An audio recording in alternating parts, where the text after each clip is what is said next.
Audio Jungle.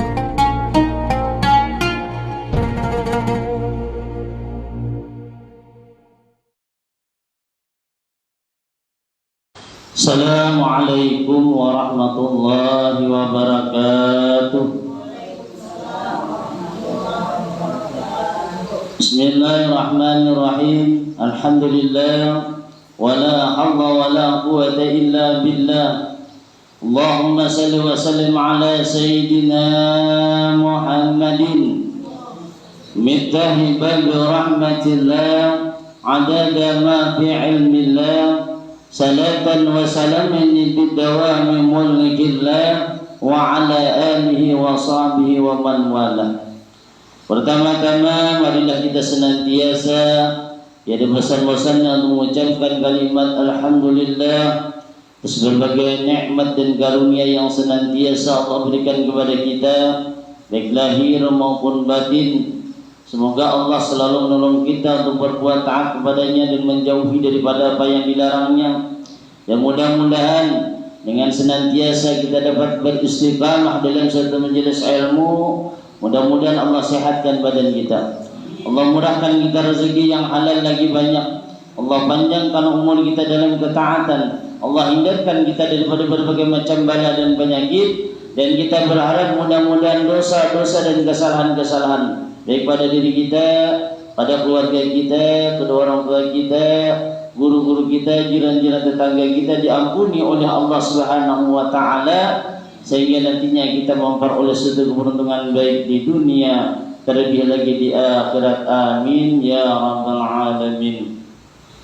Kemudian salawat dan salam tak lupa kita aturkan kepada baginda Rasulullah sallallahu alaihi wasallam, keluarga dan sahabat beliau serta beliau ila yaumil qiyamah, yang sama-sama kita hormati dan kita muliakan para alim ulama, tokoh-tokoh agama, para tutuha kita, para habaib dan sarifah dimanapun mereka berada. Kemudian yang ulun hormati dan yang ulun muliakan para pencinta pengajian Langgar Asyifa yang insya Allah senantiasa dalam curahan rahmat dan hidayahnya Allah Subhanahu wa ta'ala. Jadi kembali kita menyambung daripada pengajian kita yang telah lalu, masih mengenai daripada masalah keutamaan sholat. Jadi sebagaimana Nabi kita sallallahu alaihi wasallam, beliau telah bersabda, awwalu ma yuhasabu bil 'abdu yaumal qiyamati amalin salatu fa in saluhat faqad ablaha wa anjaha wa inna kasat faqad khaba wa khasira. Jadi kata beliau, awal-awal sesuatu yang nantinya dihisab akan seseorang hamba pada hari kiamat dari amalnya adalah mengenai masalah sembahyang, mengenai masalah sholat. Maka barang siapa yang sholatnya itu baik, sungguh dia nantinya mendapatkan suatu kebahagiaan dan keselamatan. Dan jika kurang sholatnya, maka dia akan sengsara dan rugi. Ini diriwayatkan daripada At-Tabrani dan At-Tirmidzi. Jadi jelas, makanya dipadahkan. Ujar guru kita mengatakan apa? Andai sekiranya kita ini berusaha atau begawi, bila mana jadi kita ini begawi, yang mana begitu kita begawi ini cagar malalayakan, apalagi sampai meninggalkan dengan sembahyang kita, kayak apapun banyaknya, kayak apapun besar gajinya, tinggalkan dia di sini. Karena apa? Sebab hal yang demikian itu nantinya tidak akan memberikan suatu keberkahan bagi orang tersebut. Pada bakalan memberikan manfaat, bahkan orang tersebut nanti akan lebih jauh laginya kepada Allah nantinya. Jadi kita naruhi. Memang pada saat sekarang ini kita akan menyesal karena jasiden begitu di akhir daripada akhir hayatnya ketika anak meninggal dunia, maka di situ karena penyesalan. Cuma penyesalan di ujung itu kan ada berguna lagi jasiden. Nah, jadi bila mana sebelum itu terjadi, maka kita perlu memperhatikan dengan diri kita, dengan gawian kita. Apakah yang kita gawi ini, apakah yang kita kerjakan ini kada jadaran melalaikan dengan daripada apa yang diwajibkan dengan kita, atau justru menyuruh dengan diri kita untuk meninggalkan yang merupakan menjadi kewajiban kita. Nah, tinggal kita aja kan memilihnya. Bila mana orang tersebut tertuju tak banyak lantaran daripada hawa nafsunya, jelas sudah sembahyang itu saya tinggalannya yang lelah, yang lelah. Ini lalu pikirannya Pak, yang pentingnya berduit. Nah, yang penting berduit. Nah, ini ngalihnya bila ucap yang penting berduit ini berarti orang tersebut justru akan mendapatkan nantinya suatu kecelakaan. Kecelakaan apa ini? Di dalam kehidupannya itu tidak akan membawakan suatu keberkahan. Andai jurang sugih itu kalau membawa kenyamanan kesan dirinya, ada menyakitkan gina dengan dirinya. Oleh kenapa? Sebab apa yang dikerjakannya, apa yang digawinya, semuanya itu adalah kadang mendapatkan daripada ridhonya Allah. Padahal kita ini begawi usahanya jadi mencari ridhonya Allah nih kita cari. Mudah apa yang kita lihat, apa yang kita laksanakan ini mendapat keberkahan, mendapat daripada rahmatnya, selamat dunia akhirat ini. Dan cari kalau, nah ini banget sebenarnya.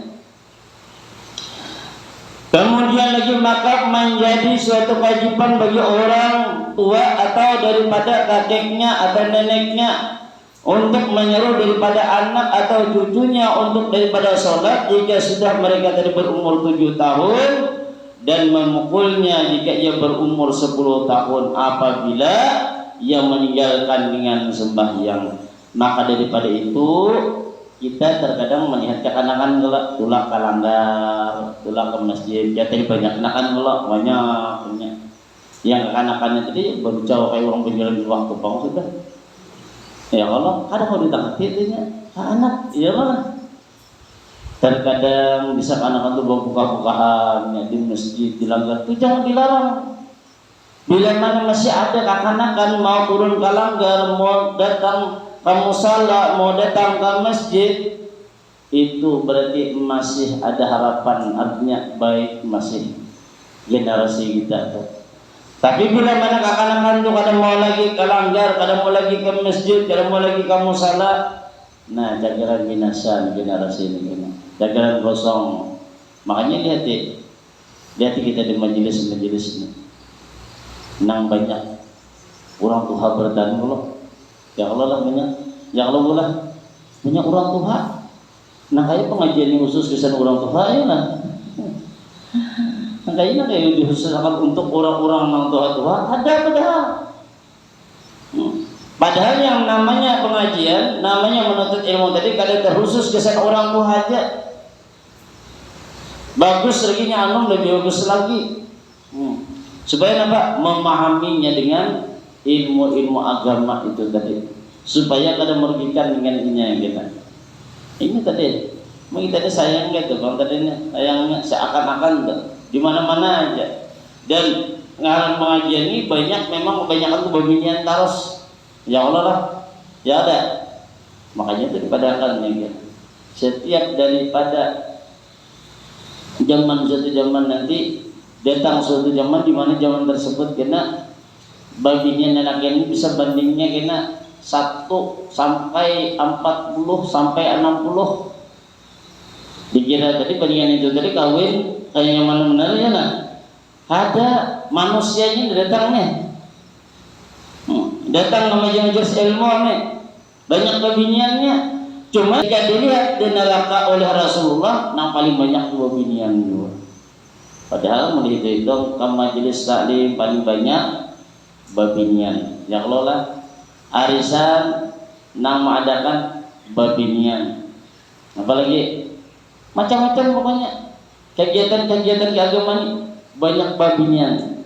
Tapi kenapa ketika di akhirat tadi banyak daripada babinian pada lelakian?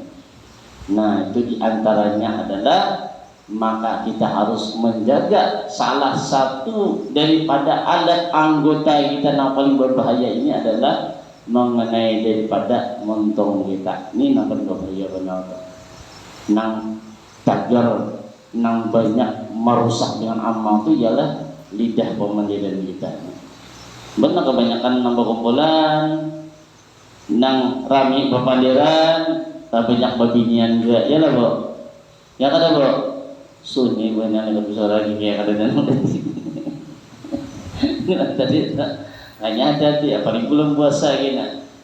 Bila sampai berarti yang belum puasa gini sampai kita nih tak gosip orang tasambati orang gugur malah puasa pian. Puasanya batal lah, ada batal. Cuma pahalanya dibatalkan oleh Allah Taala. Kada ada pahala. Ibarat orang bergaji itu kada digaji orang. Kada bergaji sekedar untuk menunaikannya aja, tapi kada diberi pahala, rugi kalau rugi. Hanya hati-hati benar. Dan ingat kita bila masuk daripada dia hari pertama di bulan Ramadan, nah mungkin kada malam Senin, mungkin malam Selasa. Kalau ulun dapat jadwal yang diberi, nang ulun nang tugas setelah ceramah, mesin jadi imam tuh ulun lihat kayaknya tuh malam Selasa, kayaknya, tapi kita ngelihat ya gini. Nampak di kan di TV ya kalau melihat artinya tuh melihat pemerintah bila jurang malam Selasa, empat di Selasa. Bila jurang malam Senin, empat di malam Senin. Asal jangan malam Rabu aja. Malam Rabu kan korupsi berarti sehari. Iya lah. Nah, jadi kemungkinan itu bisa 29 dari kita kemungkinan. Jadi jangan ingat begitu masuk di malam pertama di bulan Ramadan, sebagaimana yang dipadahkan oleh guru Saumpul Jasidin, jangan kalian ingat membaca surah Al-Fatah. Nah, inna fatahna laka fathan mubina. Sembahyang maghrib, tentang sembahyang maghrib, bagirib segala macam, anyar pulang sembahyang ba'diyahnya. Sudah sembahyang ba'diyah, pian baca surah Al-Fatah itu tadi. Berapa kali? 3 kali bulang-bulik. Nah, 3 kali sampai datang waktu Isya. Menjajir ada laju, mirip ini pendeki. Ya kalau langsung aja baca. Kenapa jadi baca itu? Keistimewaannya diantaranya. Seseorang yang membaca surah Al-Fatah di awal daripada bulan Ramadan akan diberikan oleh Allah Ta'ala keselamatan. Akan Allah pelihara seseorang tersebut daripada berbagai macam huru hara di tahun yang dihadapi ini. Jadi mulai bulan Ramadan ini sampai bulan Ramadan kita jaga kita. Artinya kalau orang ada masalah, permasalahan segala macam, ngaran kita hidup ini ada yang bermasalah di rumah tangga, ada bermasalah di kantor, ada masalah di masyarakat, kita diberikan Allah Ta'ala suatu penjagaan, diberi keselamatan kepada hal-hal yang tadi. Maka daripada itu ini jangan sampai kada ingat. Nah, jangan sampai kada ingat. Ulun kada bisa aja Ustaz mengaji ya, Pak Ulun cari ya, namanya apa? Nang makai kata bahasa Indonesia ada kalau lah. Nah, huruf Latin, betul. Huruf Latin memang ada. Makanya disuruh belajar. Ada juga ustazah kita nih, ya kalau siap ustazah mengajar ya kalau asal datang enggak. Makanya perlu pian jangan sampai kita sebagai orang muslim atau muslimah ada bisa mengaji rugi pian. Rugi benar. Sebab Al-Quran inilah nantinya yang dapat memberi syafaat dengan seseorang. Bila mana ia senantiasa membacanya, maka akan memberi syafaat kita. Bisa diberi kita di dalam kubur kita, bahkan bisa nantinya ketika di yaumul qiyamah. Jadi jangan sampai kata ada bisa mengaji. Nah, kada bisa mengaji itu seperti penyakitnya lantaran itu benarnya lantaran koler. Ya Allah lah. Apalagi banyak bocah bisa kan maji kada bisa. Ayo kita belajar maji. Baik aku bacari aja sih. Jadi baras nasi. Nah, tebang sudah ngambil nyata. Bila pian mau melawani pulang, angsolnya pulang kena. Aku jadi nggak ada makan dari kami ya sih kita nggak tinggal saku puru juga nah alih tuh urusan itu tak ngilangkan di sini kayak itu ya lo nang kayak itu berarti nang itu kada dapat berarti hidayah kada dapat masih ada dapat ketinggalan dari sahaja kalau kita tahu umpat kira seorang juga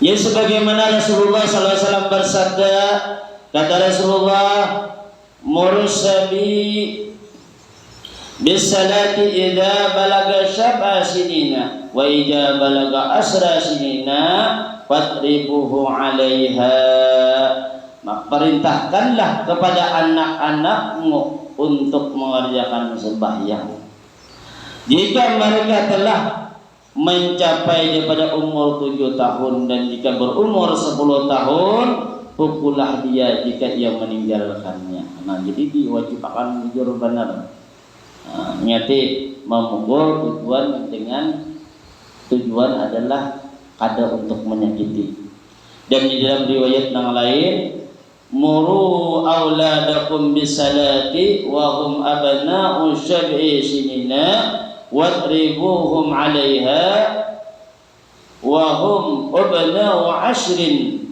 wa farriqu bainahum bil madaji'i yakni perintahkanlah anak-anak kalian untuk sholat ketika mereka berumur 7 tahun pukullah mereka jika meninggalkannya ketika mereka berumur 10 tahun dan pisahkan tempat tidur di antara mereka artinya kada boleh lagi kalau kena masih banyak anak boring 2 kuitan 2 orang tua umpamanya atau dengan sama saudaranya bila sudah ganal ini bisa jangan dikumpulkan lagi ya palingnya 2 lagi bini umpamanya saya kenal lagi sebelum bini kalau saya kumpul lagi bisa kan kena arti bisa ranjang aja nah tuh jadi kada boleh lagi saranjang oleh ganal sudah waktunya tuh kemudian mengenai daripada sholat fardu dan waktunya jadi mengenai sholat fardu dan waktunya ini yang pertama adalah mengenai daripada sholat zuhur jadi sholat zuhurnya 4 rakaat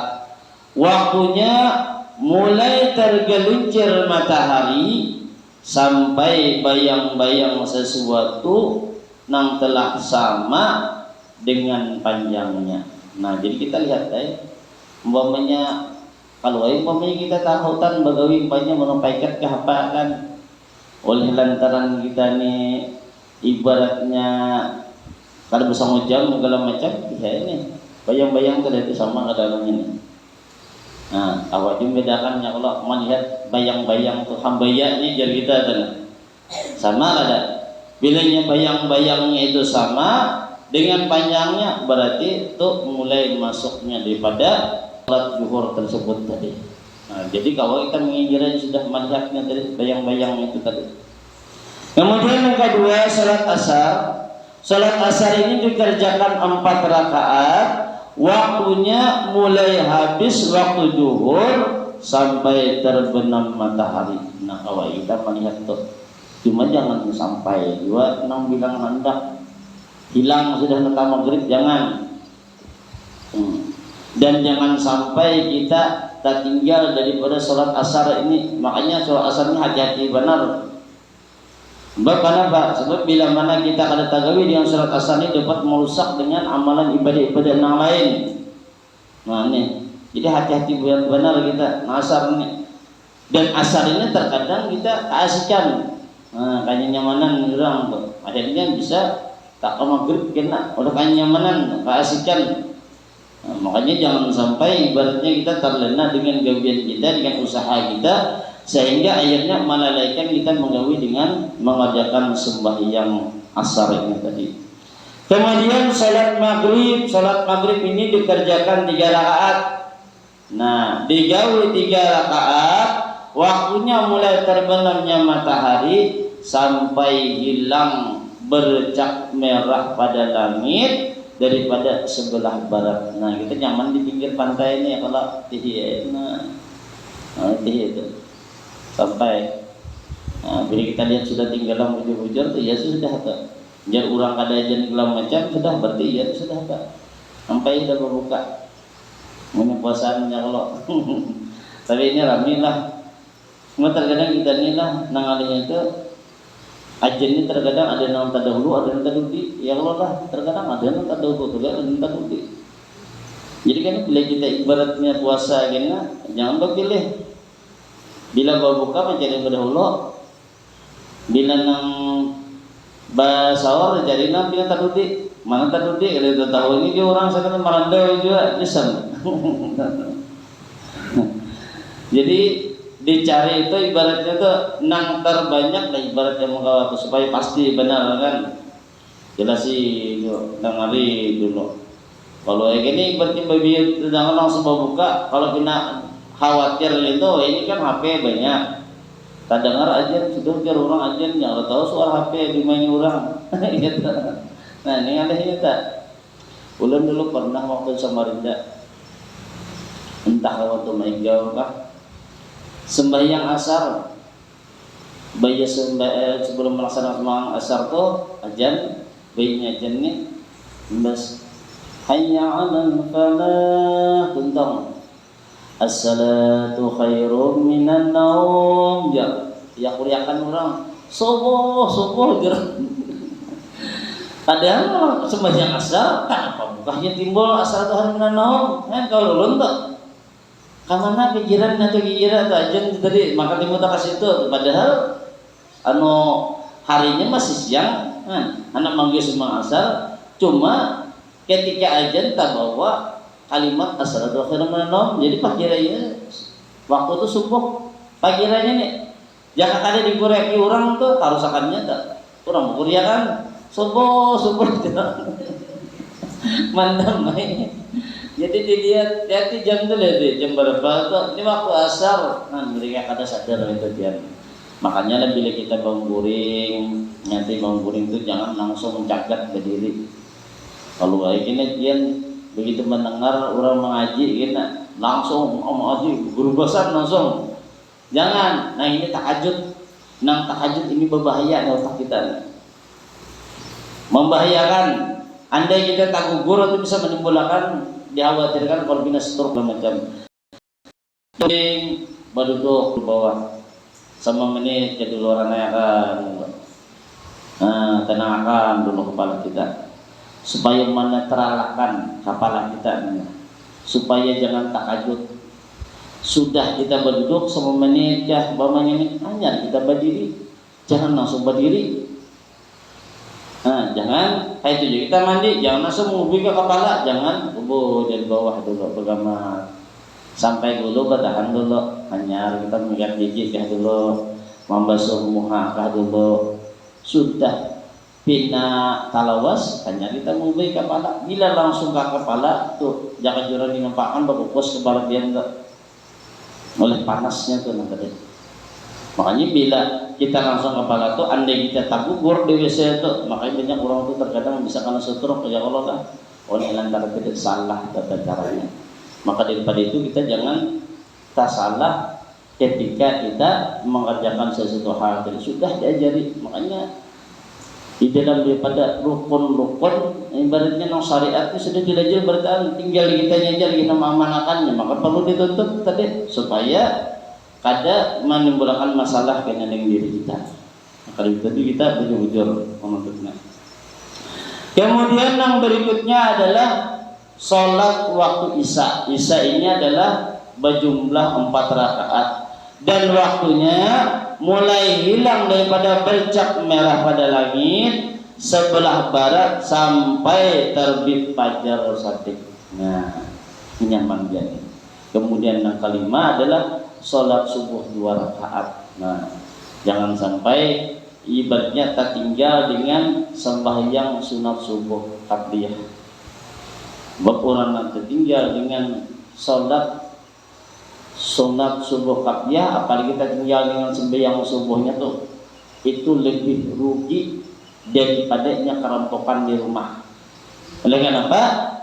Sebab andai dibandingkan nih dunia beserta isinya itu lebih baik lagi dengan orang yang mengerjakan sembahyang sunat qabliyah subuh dan sembahyang subuh.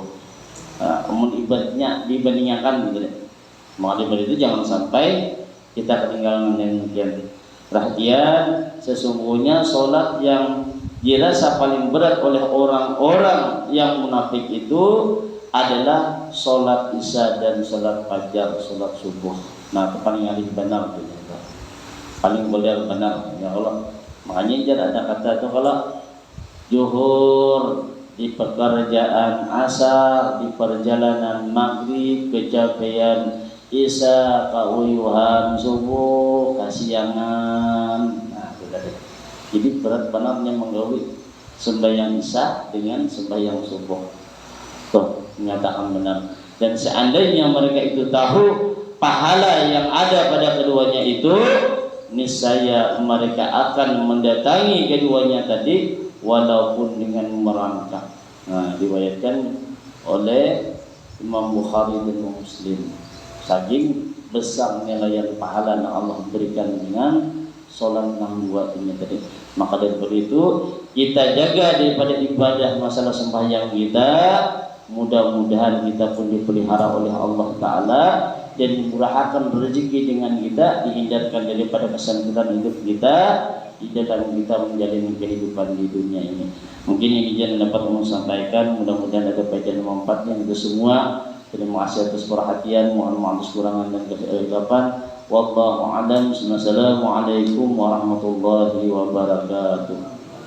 Allahumma shalli ala sayyidina Muhammad. Allahumma shalli ala rasulika sayyidina Muhammad. Allahumma shalli ala rasulika sayyidina wa habibina wa syafiina wa maulana Muhammad.